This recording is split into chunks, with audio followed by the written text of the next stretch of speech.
Okay. I know my phone's probably going to do something stupid like, oh, you're out of memory. Okay. Everybody back? Okay. So there's enough room for maybe somebody to come sit over here if you're not getting a good view. So when you're making your pinch pot, it's going to kind of start out the same way as your thrown pots. So sitting down is just not going to work. So I'm going to start with the ball of clay in the center of my banding wheel, right? I'm going to kind of pound it down into a hockey puck shape. So it's like initially the same thing you're doing on the wheel, but like just with your hands. And this is way too much clay for 1 cup, so I'm going to restart.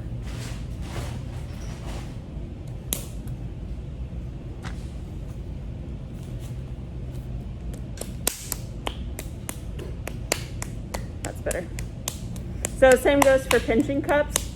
About 1 pound is going to get you a cup size.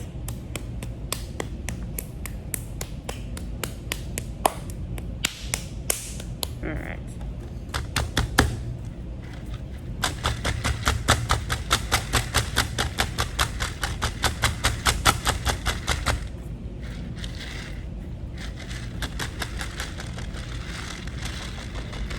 Okay, I got my hockey puck shape.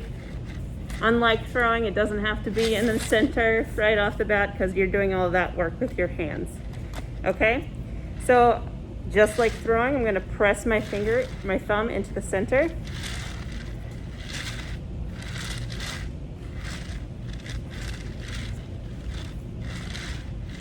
Going to make sure I'm not pressing too far down so I don't poke through the bottom. And then I'm going to just simply make a pinching motion. I'm just pressing the clay with my hands like so to create my opening.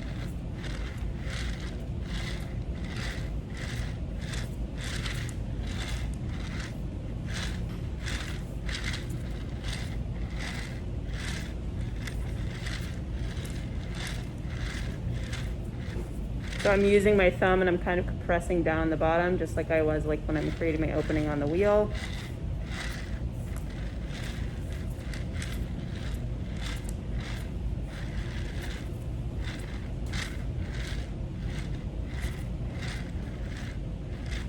Notice I'm not just squishing the clay and making it thinner. I'm doing the same thing that I was doing on the wheel. I'm trying to actually pinch the clay to move it upward.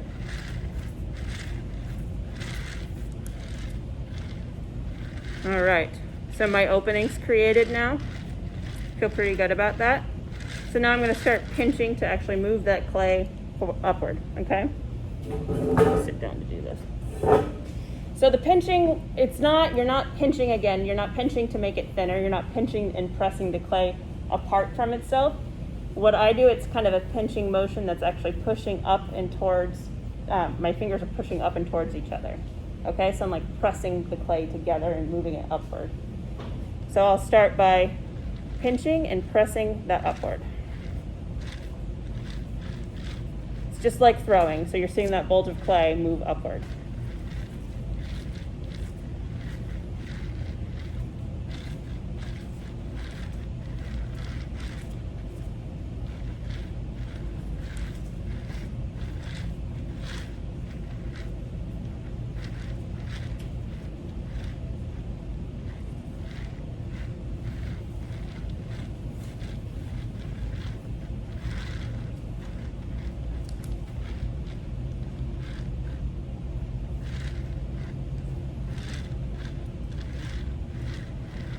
So you'll see like my hands are doing this, basically.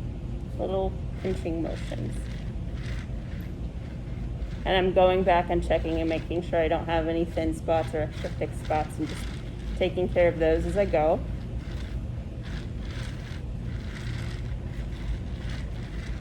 This is another one of those things that looks a lot easier than it actually is.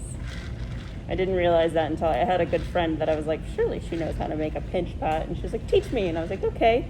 And she's one of the greatest potters, like on the wheel, but like could not make a pinch pot to save her life. So I was just like, oh, I thought this was like, you learned this in kindergarten, you know? But like you start to develop like a little bit of a muscle memory on how to do it properly.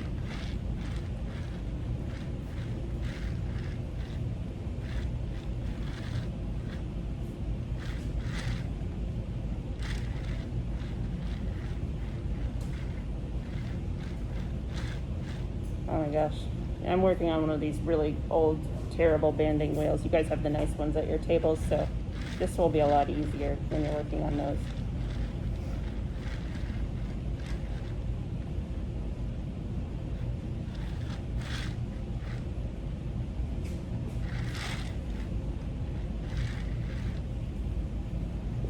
The nice thing about making pinch pots like this is you're not dealing with a sopping wet like cup right away, so you can start doing alterations and things right away.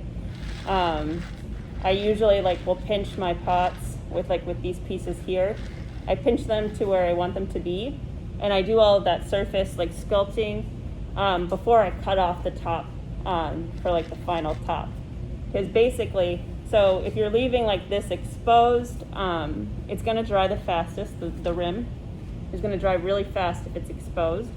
So what I do is I leave that extra clay on there until the very end, and so I'm not I don't have the edge actually exposed the whole time. Does that make sense? I'll show you what I mean in just a second.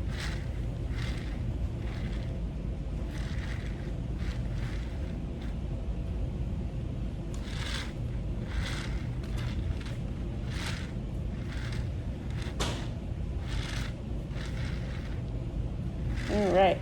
So I have a cup. It's official.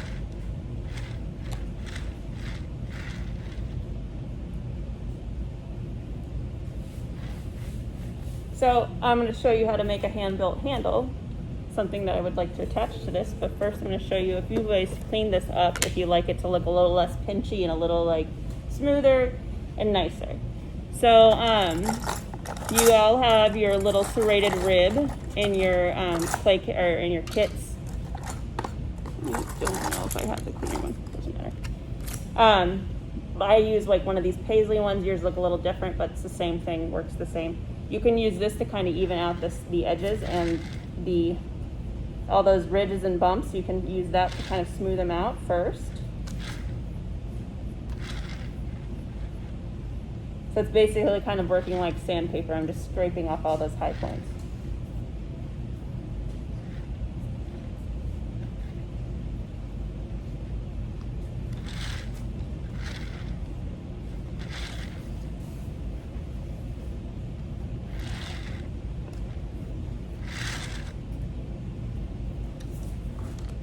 So pick that up, flip it over if I want to. Take a little extra clay off if I've got a little extra weight on there. So you guys might be able to see why I prefer this method, because it's I can make a cup in 15 minutes from start to finish. It looks fun to me anyway. It's my favorite. I love it.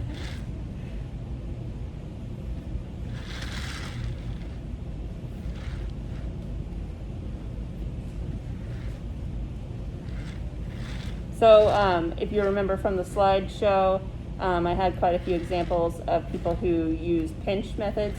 If you'll remember, the first person on that slideshow was Vita Mert. She's probably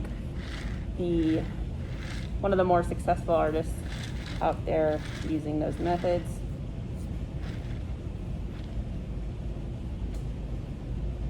All right. Okay, so this is where your red rubber rib is going to come into play. Excuse me. Yours is a little smaller, but that's going to really smooth out and compress all of that stuff that you just scraped up.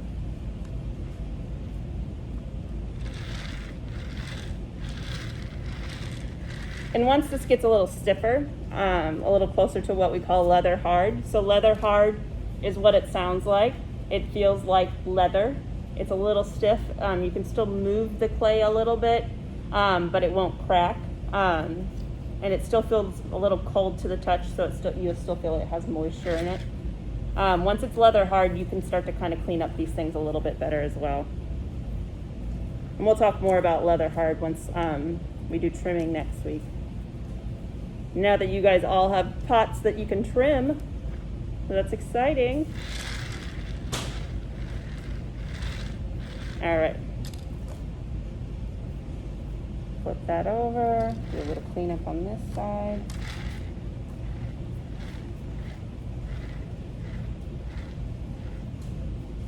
So if you guys need like a break from the wheel and you're just getting frustrated, I would suggest maybe trying this out today.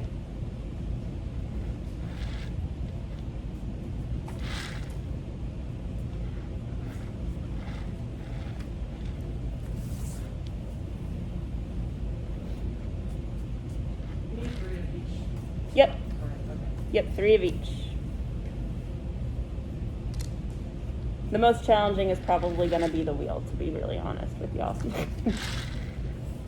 So I would suggest like trying to get those wheel thrown cups kind of out of the way before you start working towards this. Also, if by the off chance that we do end up going online, if you get that wheel work done first, then you get that wheel work in, and then all of this other stuff can be done at home if you need to be work at home. Okay, so I've got my cup kind of smoothed out a little bit. I don't want this bumpy, chunky rim on here. Some people leave it. I prefer to smooth it. Like you'll see, like it's still a little uneven, a little like still has like a the touch of the hand. But I like to trim it up a little bit just to make it look a little bit nicer. So I'll just take my knife. I just kind of draw an initial line first. I don't make any cuts right away. You can do this with that wooden blade that you guys have in your toolkit. This guy right here, that should cut through the clay just nice, just so. If you want a really super duper duper clean cut, bring in an X-Acto knife. That's a really great tool to have in your toolkit. Unfortunately, we can't just like give you X-Acto knives in your toolkit, or you'll probably stab yourself right away.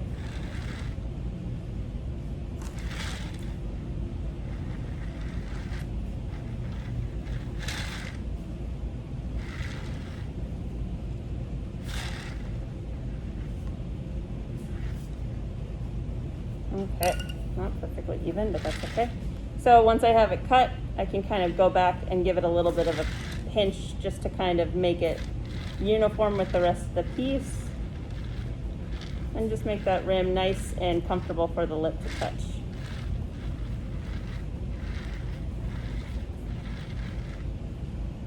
Okay, there we go. So I've got a little shortcut there. So I'm going to show you guys how to make a handle, hand built. There are many ways that you can do a hand-built handle. You can do like a simple coil. So just rolling out a little coil, cutting off those edges. So I could leave my handle like as a simple coil. But what I'm going to do is actually take this little chunk and pinch it. I'm just squeezing the edges. This is a really quick and easy way to make a pretty comfortable handle. So it forms nicely to the hand.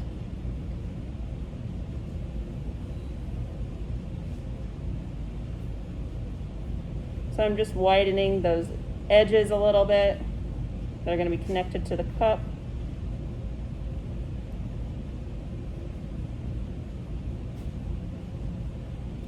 So this handle will most likely be a 1-finger handle, okay? So once it shrinks, because that's going to happen, things shrink as they're drying and firing. Once that shrinks, it'll probably be perfect for like a 1-finger. And it looks pretty good on that. I made a good design decision.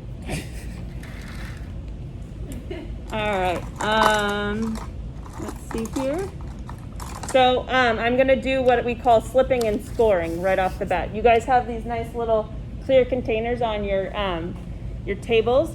You're going to use those to collect dry scraps of clay and then turn into slip. So what slip is just really liquefied clay. So let me mix some up real quick and I'll show you what I mean.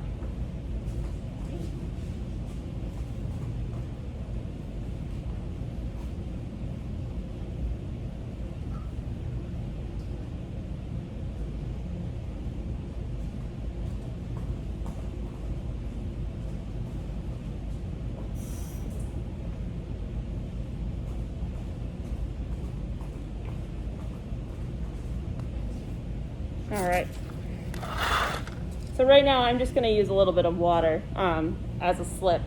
But, so some people will use just like straight vinegar to make attachments, or what we call magic water, which is like a just regular tap water mixed with a few things that help slow down the drying process. There's all kinds of ways that you can address attaching things, but I prefer slipping and scoring. So I'll show you what I mean in just a second.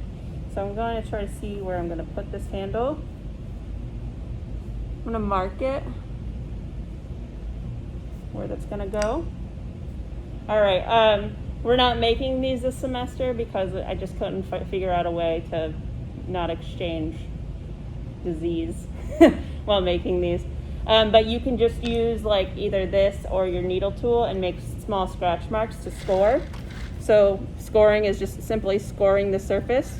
So I'm really scratching in. I'm not just tickling the surface of the clay. I really want to wrap it up. Because what happens is once that moisture from the slip fits into those grooves, it kind of creates like a locking mechanism between the two clays. If you don't slip and score and you try to smush two pieces of clay together, it's not going to stick. They're not going to stick together. They're going to eventually come apart or crack. So you really want to make sure that you're making good connections when you're attaching handles. So I'm scoring that portion. I'm also going to score my handle.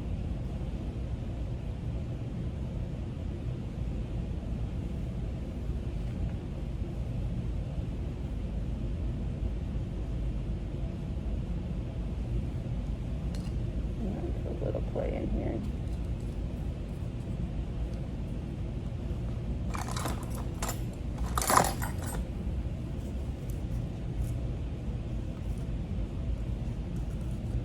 So today, before you leave, if you have dry scraps of clay laying on your table or little chunks or anything, just go ahead and throw them in that clear jar. Add a little water. By the time you come next time, it'll be all slaked. It'll be all like slaked down to like a liquefied clay, and you'll be good to go with your slip.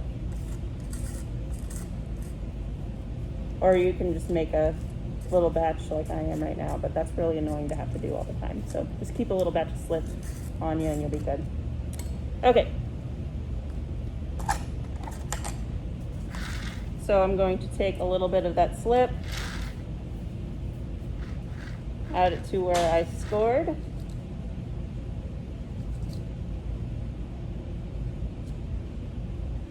And I'm going to score again.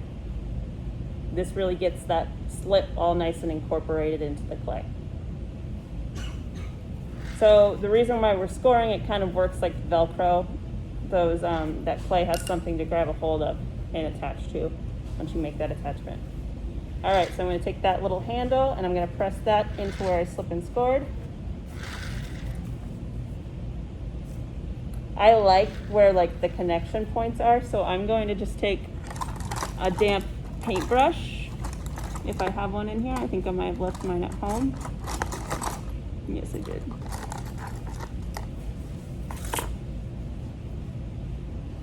So in this case, I'm just going to use this little rubber tipped tool.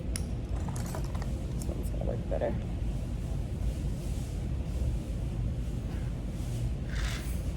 And I'm just kind of cleaning up any of that gunk that's around the handle.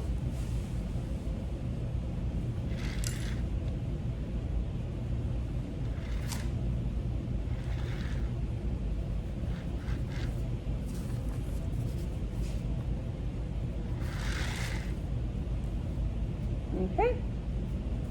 Voila, I made a cup in like 19 minutes. All right? So I know it's taking you forever on the wheel. There is hope. Okay? There are other ways. So if you get really frustrated with the wheel, take a break, take a breather, take it out on some pinch spots, okay? All right, get back to it. We'll do a slab demo next class. I don't want to overwhelm you guys with too much stuff right off the bat.